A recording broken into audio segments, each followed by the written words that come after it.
खुशखबरी खुशखबरी खुशखबरी। जी हाँ दोस्तों, मिठाई बांटने के लिए हो जाओ तैयार। 5 राशियां 13 फरवरी के बाद होने जा रही है बहुत ही ज्यादा किस्मत वाली। ओम नमः शिवाय, जय श्री कृष्णा, राधे राधे मित्रों। 13 फरवरी 2023 के दिन कुंभ संक्रांति का योग बन रहा है और कुंभ संक्रांति के दिन भगवान सूर्य देव मकर राशि से कुंभ राशि में प्रवेश करेंगे।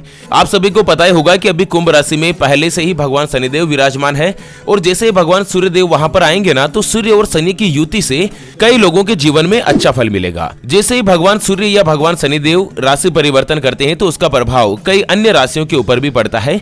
तो आज के इस वीडियो में अपन यही जानेंगे कि आखिर कुंभ संक्रांति का महत्व क्या है, कुंभ संक्रांति की पूजा विधि क्या है और उसके अलावा 13 फरवरी के दिन जो कुंभ संक्रांति मनाई जाएगी ना, उसका शुभ मुहूर्त क्या रहेगा। और कुंभ संक्रांति के बाद 5 राशियां ऐसी है जिनकी किस्मत एकदम से पलटने जा रही है। तो कौन कौन सी वो 5 भाग्यशाली राशियां रहेगी उसके बारे में भी अपन जानेंगे।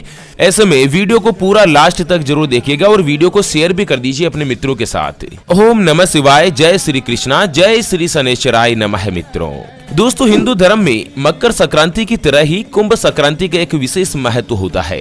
कुंभ संक्रांति के दिन स्नान, ध्यान और दान पुण्य से आपका जीवन सफल हो जाता है और जीवन में आपने जो भी पाप कर्म कर रखे हैं ना, वो धीरे धीरे पूर्ण हो जाते हैं। पौराणिक मान्यताओं के अनुसार कुंभ संक्रांति पर किसी भी पवित्र नदी में स्नान करने के बाद भगवान सूर्य देव को अर्घ्य देने से सूर्य देव का आपको विशेष रूप से आशीर्वाद प्राप्त होता है। हर साल की तरह इस साल कुंभ संक्रांति जो 13 फरवरी 2023 के दिन मनाई जा रही है। तो चलिए जानते हैं कुंभ संक्रांति की पूजा विधि के बारे में और उसके बाद जानेंगे शुभ मुहूर्त के बारे में। दोस्तों, कुंभ संक्रांति के दिन सबसे पहले आपको क्या करना है, ब्रह्म मुहूर्त में उठना है। यानी कि जब तक सूर्योदय हो उससे पहले ही आपको उठ जाना है, बिस्तर छोड़ देना है और उसके बाद अगर संभव हो तो किसी भी पवित्र नदी में जाकर स्नान करना है। अगर आप किसी पवित्र नदी में नहीं जा सकते हैं तो अपने घर पर ही नहाने के पानी में आप थोड़ा सा गंगा जल और थोड़े से काले तिल के दाने डाल दीजिए।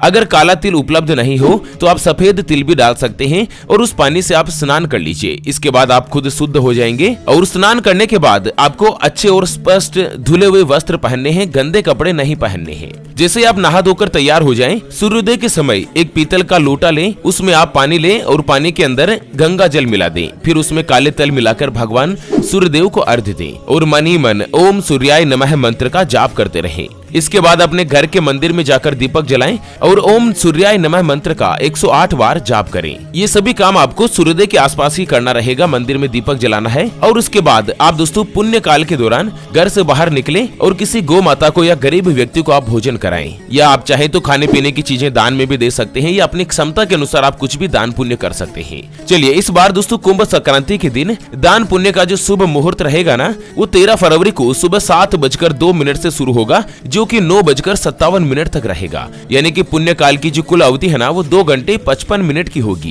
दोस्तों, कुंभ संक्रांति पर दान और पुण्य का बहुत ही महत्व माना गया है। पौराणिक मान्यताओं के अनुसार कुंभ संक्रांति के महापुण्य काल के दौरान दान करने से विशेष फल की प्राप्ति होती है और संक्रांति के दिन स्नान से जातक को ब्रह्म लोक की प्राप्ति होती है, उसको मोक्ष प्राप्त हो जाता है। मित्रों, आपके अपने चैनल ज्योतिषवाणी की टीम के द्वारा एक निश्चय किया गया है कि इस बार कुंभ संक्रांति के दिन हरे चारे का एक ट्रैक्टर मंगाएंगे और उसको जगह जगह पर घुमाकर जहां कहीं भी गौ माता का झुंड इकट्ठा रहेगा वहां पर गौ माता को हरा चारा खिलाया जाएगा। दोस्तों, अक्सर हम जब भी घर से बाहर निकलते और देखते हैं ना कि गौ माता सड़क पर इधर उधर घूमती रहती है, भटकती रहती है और कई बार जब खाने की तलाश में इधर उधर जाती है और खाने के लिए कुछ भी नजर नहीं आता तो ये प्लास्टिक थैलियां, जूते, चप्पल, कपड़े, पॉलीथीन, पत्तल धोने, डिस्पोजल, ये सब जो भी इनको नजर आता है ये इनको खाने लगती है और धीरे धीरे ये सभी इनके पेट में जमा हो जाता है। कुछ ही दिन बाद गौ माता बड़ी ही बेरहमी के साथ तड़प तड़प कर मारी जाती है।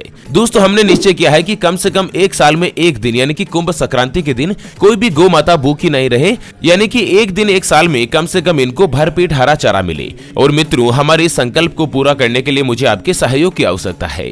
अभी जो आप स्क्रीन पर QR देख पा रहे हैं श्री हरि ज्योतिष के नाम से, इस पर आप अपनी श्रद्धा अनुसार 11, 21, 51 या 101 रुपए जो भी मित्रों आप गौ माता के लिए सहयोग करना चाहो आप इस QR पर कर सकते हैं।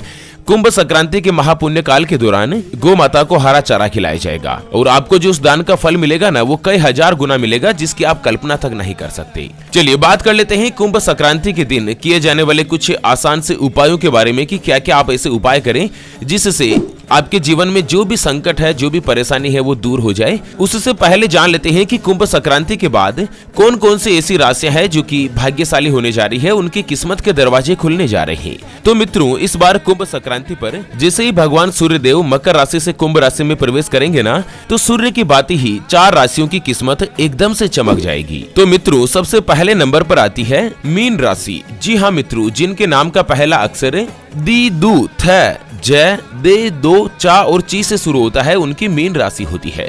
मित्रों, कुंभ संक्रांति के बाद मीन राशि वालों की वाणी में मधुरता रहेगी। आपको कारोबार का विस्तार होगा। माता पिता से आपका काफी ज्यादा आर्थिक सहयोग आपको मिल सकता है। अगर आप अविवाहित है तो कुंभ संक्रांति के बाद भगवान सूर्यदेव और भगवान शनिदेव दोनों के आशीर्वाद से आपके जीवन में इस साल विवाह होने का योग प्रबल रूप से रहेगा।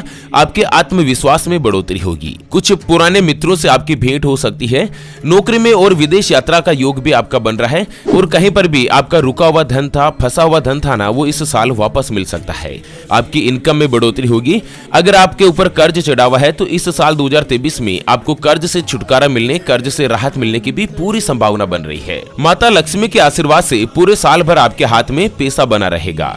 चलिए जानते हैं अगली भाग्यशाली राशि के बारे में। उससे पहले आपको एक महत्वपूर्ण बात बताना चाहूंगा कि जिंदगी में आप कई ऐसे लोगों से मिले होंगे जो बहुत ही ज्यादा मेहनत करते हैं, तो वहीं कुछ लोग ऐसे भी होते हैं जो बहुत कम मेहनत करने के बाद भी बहुत ही आगे तक पहुंच जाते हैं। वहीं आप जिंदगी में कुछ ऐसे लोगों से भी मिले होंगे जो बहुत मेहनत करने के बाद भी वो हासिल नहीं कर पाते जिनके वो हकदार होते हैं, यानी कि उनका जीवन गरीबी में ही निकल जाता है, परेशानी में ही पूरे जीवन भर वो संघर्ष करते ही रहते हैं, लेकिन उनको सफलता नहीं मिल पाती। मित्रों, ये ग्रहों का खेल नहीं तो और क्या है, और इसी के समाधान के लिए हम आप तक लेकर आए हैं आपके अपने जीवन के बारे में व्यक्तिगत यानी कि पर्सनलाइज्ड कुंडली, जिससे आप घर बैठे ये पता लगा सकेंगे कि आपके 9 ग्रह आपके बारे में क्या कहना चाहते हैं। क्या आपकी कुंडली यानी कि किस्मत में कोई दोष तो नहीं, कोई ग्रह आपके लिए कमजोर तो नहीं। अगर कोई दोष है या कोई भी ग्रह कमजोर है तो उसका समाधान क्या है, उसके बारे में कंप्लीट जानकारी हमारे ज्योतिष आचार्य गुरुजी आपको कुंडली रिपोर्ट में बताने जा रहे हैं, जिसको अभी जो आप स्क्रीन पर नंबर देख पा रहे हैं उसके ऊपर व्हाट्सएप पर संपर्क करके आप हमारे ज्योतिष आचार्य गुरुजी से बात कर सकते हैं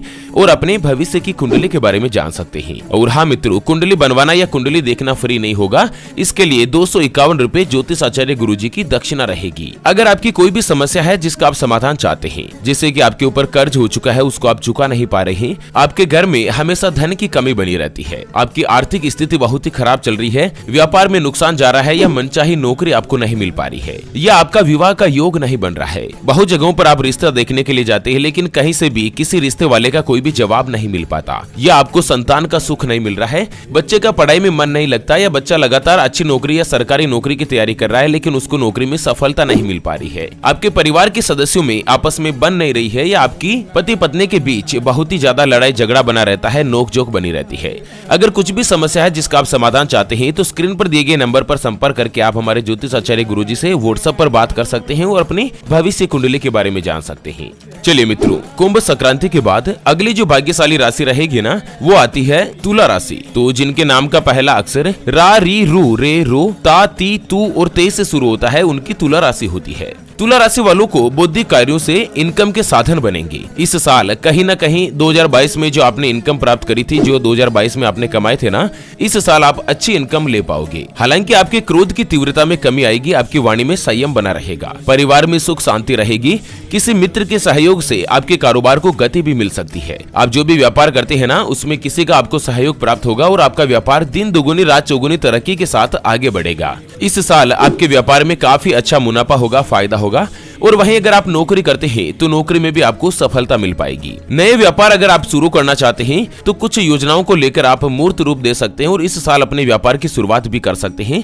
लगभग आपको सभी कार्यों में सफलता ही प्राप्त होगी। आपकी आर्थिक स्थिति में सुधार होगा और पूरे साल भर माता लक्ष्मी के आशीर्वाद से आपके धन संबंधी कोई भी जो परेशानी है वो नहीं बनेगी। चलिए अगली और अंतिम जो भाग्यशाली राशि की बात करें ना, तो वो आती है कुंभ राशि। तो मित्रों, जिनके नाम का पहला अक्षर सा, सी, सु, से, सो, दा, गु, गे और गो से शुरू होता है, उनकी कुंभ राशि होती है। दोस्तों इस बार कुंभ संक्रांति के बाद आपकी राशि में पहले से ही भगवान शनिदेव बैठे हुए हैं। उसके बाद भगवान सूर्यदेव आपकी राशि में प्रवेश करेंगे ना, तो सूर्य और शनि दोनों ही युति बनाकर आपके जीवन में बहुत ही मंगलकारी परिणाम होंगे। आपको आत्मविश्वास इतना जबरदस्त रूप से देखने को मिलेगा ना, जिसकी आप कल्पना तक नहीं कर सकते। अगर आपकी कुंभ राशि और आप विद्यार्थी है ना, तो अपनी शिक्षा पर आपको थोड़ा ध्यान देने की आवश्यकता होगी।